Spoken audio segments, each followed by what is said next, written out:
사무엘하 20장입니다.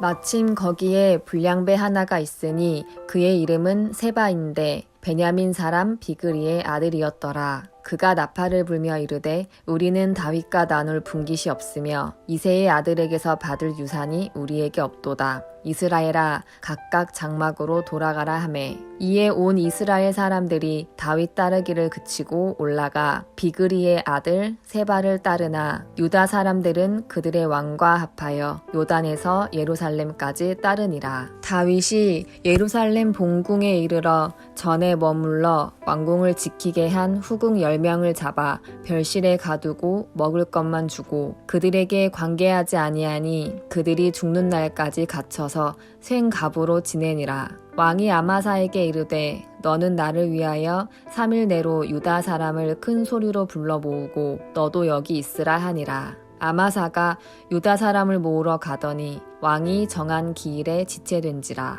다윗이 이에 아비새에게 이르되 이제 비그리의 아들 세바가 압살롬보다 우리를 더 헤아리니 너는 내 주의 부하들을 데리고 그의 뒤를 쫓아가라. 그가 견고한 성읍에 들어가 우리들을 피할까 염려하노라 하매 요압을 따르는 자들과 그렛 사람들과 블렛 사람들과 모든 용사들이 다 아비새를 따라 비그리의 아들 세바를 뒤쫓으려고 예루살렘에서 나와 기브온 큰 바위 곁에 이르매 아마사가 맞으러 오니 그때에 요압이 군복을 입고 띠를 띠고 칼집에 꽂은 칼을 허리에 맸는데 그가 나아갈 때에 칼이 빠져 떨어졌더라. 요압이 아마사에게 이르되 내 형은 평안하냐 하며 오른손으로 아마사의 수염을 잡고 그와 입을 맞추려는 채 하매 아마사가 요압의 손에 있는 칼은 주의하지 아니한지라. 요압이 칼로 그의 배를 찌르매 그의 창자가 땅에 쏟아지니 그를 다시 치지 아니하여도 죽으니라. 요압과 그의 동생 아비새가 비그리의 아들 세바를 뒤쫓을새 요압의 청년 중 하나가 아마사 곁에 서서 이르되 요압을 좋아하는 자가 누구이며 요압을 따라 다윗을 위하는 자는 누구냐 하니 아마사가 길 가운데 피 속에 놓여 있는지라. 그 청년이 모든 백성이 서 있는 것을 보고 아마사를 큰 길에서부터 밭으로 옮겼으나 거기에 이르는 자도 다 멈추어 서는 것을 보고 옷을 그 위에 덮으니라. 아마사를 큰 길에서 옮겨가매 사람들이 다 요압을 따라 비그리의 아들 세바를 뒤쫓아 가니라. 세바가 이스라엘 모든 지파 가운데 두루 다녀서 아벨과 벳마아가와 베림 온 땅에 이르니 그 무리도 다 모여 그를 따르더라. 이에 그들이 벳마아가 아벨로 가서 세바를 애우고 그 성읍을 향한 지역 언덕 위에 토성을 쌓고 요압과 함께한 모든 백성이 성벽을 쳐서 헐고자 하더니 그 성읍에서 지혜로운 여인 한 사람이 외쳐 이르되 들을지어다 들을지어다 청하건대 너희는 요압에게 이르기를 이리로 가까이 오라 내가 내게 말하려 하노라 한다 하라. 요압이 그 여인에게 가까이 가니 여인이 이르되 당신이 요압이니이까 하니 대답하되 그러하다 하니라. 여인이 그에게 이르되 여종의 말을 들으소서 하니 대답하되 내가 들으리라 하니라. 여인이 말하여 이르되 옛 사람들이 흔히 말하기를 아벨에게 가서 물을 것이라 하고 그 일을 끝냈었나이다. 나는 이스라엘의 화평하고 충성된 자 중 하나이거늘 당신이 이스라엘 가운데 어머니 같은 성을 멸하고자 하시는도다. 어찌하여 당신이 여호와의 기업을 삼키고자 하시나이까 하니 요압이 대답하여 이르되 결단코 그렇지 아니하다. 결단코 그렇지 아니하다. 삼키거나 멸하거나 하려 함이 아니니 그 일이 그러한 것이 아니니라. 에브라임 산지 사람 비그리의 아들 그의 이름을 세바라 하는 자가 손을 들어 왕 다윗을 대적하였나니 너희가 그만 내주면 내가 이 성벽에서 떠나가리라 하니라. 여인이 요압에게 이르되 그의 머리를 성벽에서 당신에게 내어 던지리이다 하고 이에 여인이 그의 지혜를 가지고 모든 백성에게 나아가매 그들이 비그리의 아들 세바의 머리를 베어 요압에게 던지니라. 이에 요압이 나팔을 불매 무리가 흩어져 성읍에서 물러나 각기 장막으로 돌아가고 요압은 예루살렘으로 돌아와 왕에게 나아가니라. 요압은 이스라엘 온 군대의 지휘관이 되고 여호야다의 아들 브나야는 그렛 사람과 블렛 사람의 지휘관이 되고 아도람은 감역관이 되고 아힐룻의 아들 여호사밧은 사관이 되고 스와는 서기관이 되고 사독과 아비아달은 제사장이 되고 야일 사람이라는 다윗의 대신이 되니라. 하늘에 계신 우리 아버지여, 이름이 거룩히 여김을 받으시오며 나라가 임하옵시며 뜻이 하늘에서 이룬 것 같이 땅에서도 이루어지이다. 오늘날 우리에게 일용할 양식을 주옵시고 우리가 우리에게 죄 지은 자를 사하여 준 것 같이 우리 죄를 사하여 주옵시고 우리를 시험에 들게 하지 마옵시고 다만 악에서 구하옵소서. 대개 나라와 권세와 영광이 아버지께 영원히 있사옵나이다. 아멘.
오늘 보실 하나님의 말씀은 레위기 16장 29절 말씀입니다. 구약성경 173페이지에 있습니다. 너희는 영원히 이 규례를 지킬지니라.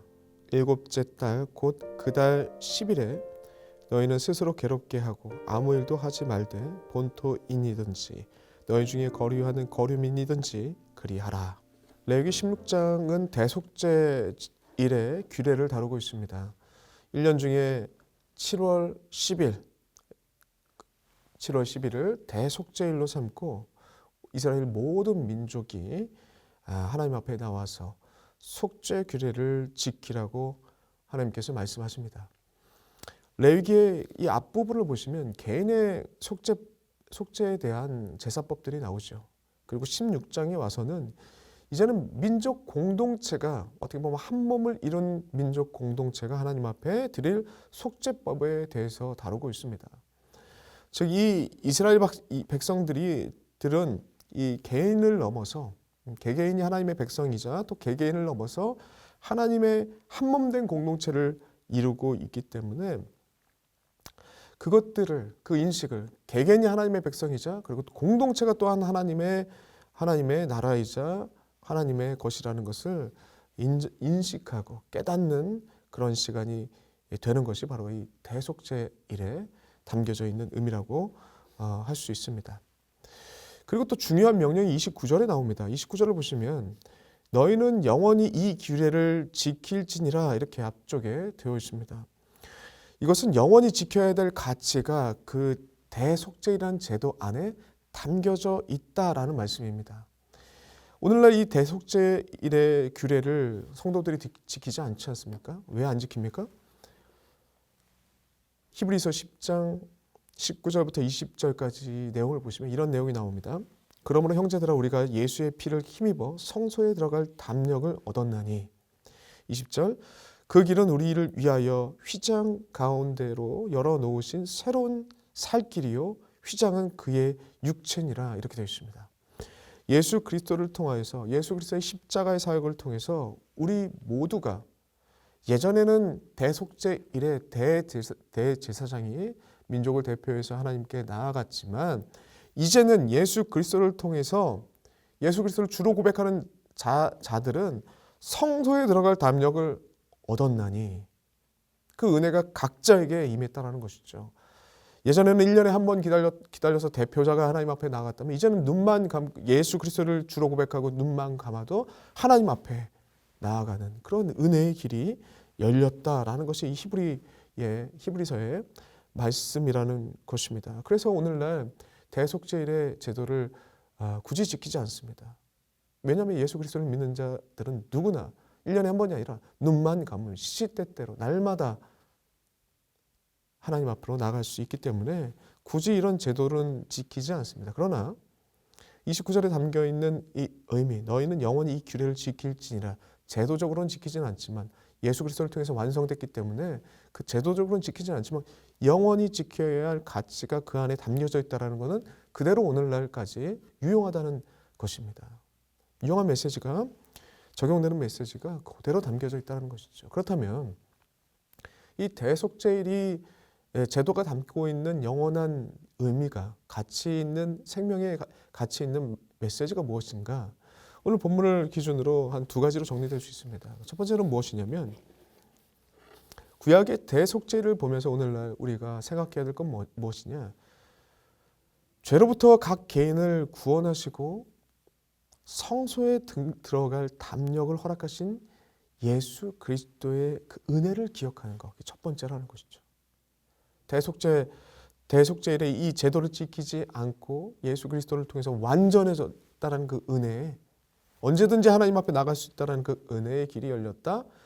이걸 보면서 구약의 이 제도를 보면서 예수 그리스도에 통한 은혜를 계속 생각하라 라는 것이 첫 번째 메시지일 것입니다.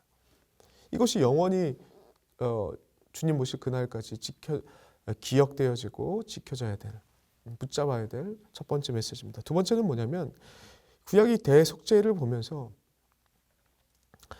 구원받은 각 개인은 한 몸된 공동체로 하나님께서 부르시고 있다라는 것을 기억하라는 것입니다.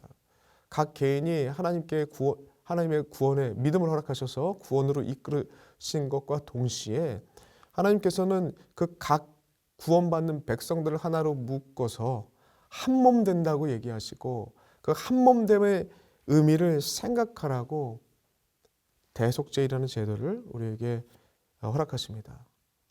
그리고 이스라엘 민족에게는 언약을 허락하시고 아브라함을 통한 언약을 허락하시고 또한 오늘날 신앙 공동체는 어떠한 것입니까? 예수 그리스도를 주로 고백하는 자들이 한 몸을 이루는 거 아니겠습니까? 예수 그리스도를 머리로 해서 각자 지체가 돼서 한 몸을 이룬다. 각 개인이 주님의 거룩한 부름받은 구원받는 백성이자 동시에 예수 그리스도를 머리로 한 한 몸 된 공동체를 이룬다. 주님 앞에 그 메시지가 주어지고 있다는 것입니다. 그러므로 우리에겐 두 가지 부르심이 있겠죠. 개인적인 부르심과 공동체로 부르심, 이 두 가지가 함께 우리에게 있다라는 것입니다.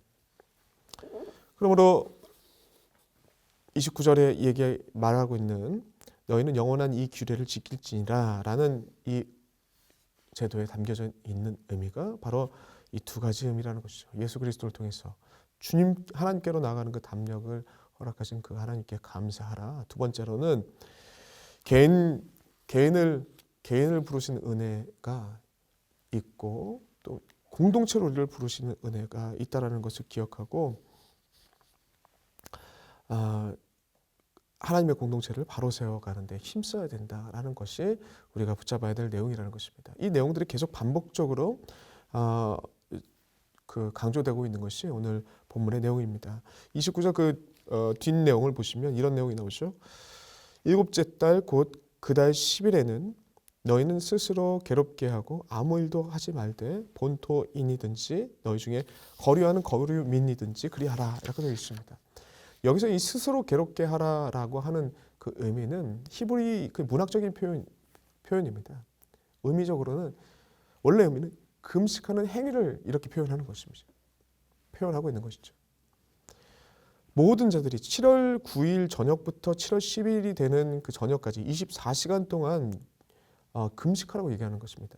히브리 율법 중에서 공식적으로 금식을 지정하는 유일한 날이 바로 오늘 이 대속죄일 전날이라는 것이죠. 그때 이스라엘 민족뿐만 아니라 그 안에 거류하는 거류민이든지 모든 자들이 이 제도 안에 들어가야 된다는 거죠. 하면서 모든 자들이 뭐 하느냐? 스스로 괴롭게 하는 것에 동참하라 라는 말씀을 합니다. 그것을 통해서 하나님 앞에 각 개인이 금식하며 개인이 어떤 삶을 살고 있는지 점검하고 더 나아가 공동체 모두가 한 마음 돼서 한 몸 돼서 자신의 공동체를 돌아보는 일을 해야 된다. 자신의 괴롭게 하고 금식하며 그걸 살펴야 된다라고 얘기하고 있는 것이죠.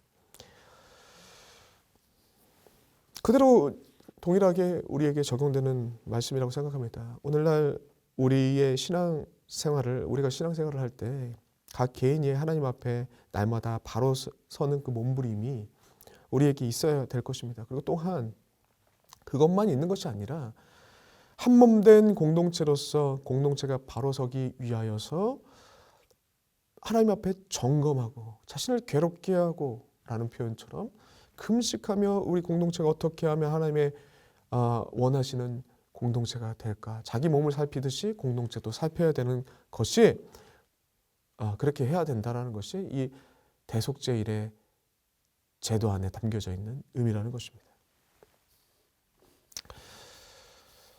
사랑하는 성도 여러분들, 하나님께서 우리를 부르십니다. 그 부르심에는 개인의 부르심이 있죠. 그리고 또한 동시에 한 몸 된 공동체로 부르심이 있다는 것을 잊지 마시길 바랍니다. 삶 속에서 나를 부르신 하나님의 은혜에 감사하면서 그 뜻에 합당한 삶을 살기 위해서 우리가 애쓰지 않습니까? 그와 더불어서 동일하게 동시에 어떤 걸 살펴야 되느냐?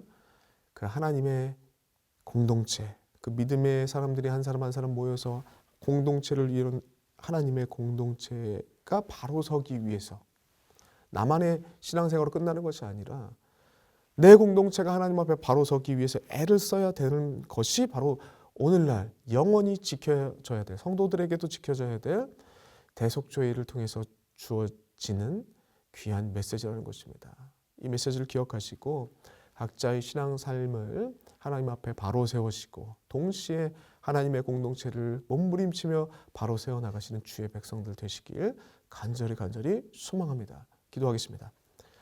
하나님 너무나도 감사합니다. 오늘 귀한 말씀을 통하여서 율법의 내용, 대속죄일 오늘날 지키진 않지만 그것이 폐기된 것이 아니라 주님 안에서 완전해지고 담겨져 있던 그 영원한 의미는 우리에게 그대로 적용된다는 것을 말씀을 통해서 다시 한번 같이 기억하는 시간 가졌습니다.